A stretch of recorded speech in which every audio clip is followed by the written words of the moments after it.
What's going on, guys? Today I'm working on a wooden fox ornament.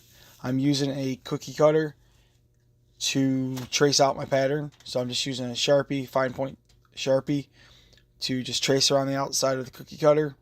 And that will give me my pattern. And I'll cut it out on my scroll saw here in just a minute. Now that we're at the scroll saw, we can go ahead and get this cut. We're going to start with the ear, work around part of its face, and then go around its body and then its tail. These simple wooden ornaments are perfect stocking stuffers for Christmas time or just small gifts to give to your friends and whatnot. I absolutely love making these. They're a ton of fun, and no two are the same due to the wood grain, characteristics of the wood and whatnot. As you can see, it's not really hard to make these ornaments. These are very simple, very basic beginner level type ornaments. I also use this method template for making my magnets as well. I just don't put the hole in the top for the string. I just glue a magnet to the back of them, and everyone seems to love them. They're great for a fridge or any metal vertical surface you have. I have friends that use them in their toolboxes at work because they work on cars or something like that. So they're very versatile, really cute. Some people also take the string off and they put a key ring on there and they use them as keychains. These are a little bulky for that, but I've seen it done. But as you can see, I'm almost done with this one. You're just finishing up. Please let me know if you guys found this video helpful at all, or if you have any comments, questions. Please drop them down below so I can improve on the next couple of videos. I'm trying to grow my YouTube, TikTok, Instagram, Facebook. I'm trying to grow all that.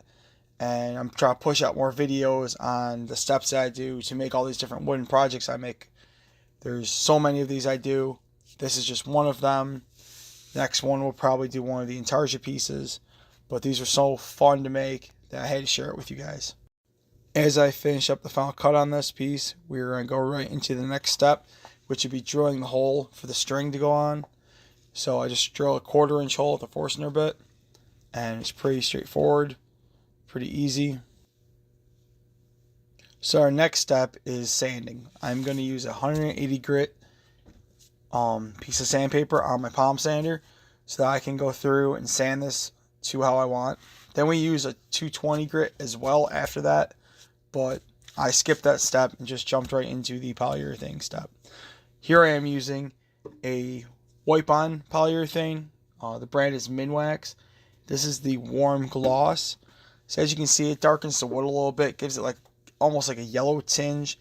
This is a piece of maple, so it's generally like a whitish, off-white color. So this just darkens it, just brings out that color. So just dip it in and wipe it on, and I'll wipe it off. Let me know in the comments if you think I should use a different type of finish for these. I personally love this wipe-on polyurethane finish. It brings out that color, that makes the grain really pop on these. But I also know that there's other techniques out there, different oils you can use. Even there's spray aerosol can style. I've used those in the past, but I didn't have much luck with them. The last and final step is adding the string. So I push it through the hole, and then I pull it through. I loop it, and then I twist it on. So as you can see, that's a very cute ornament.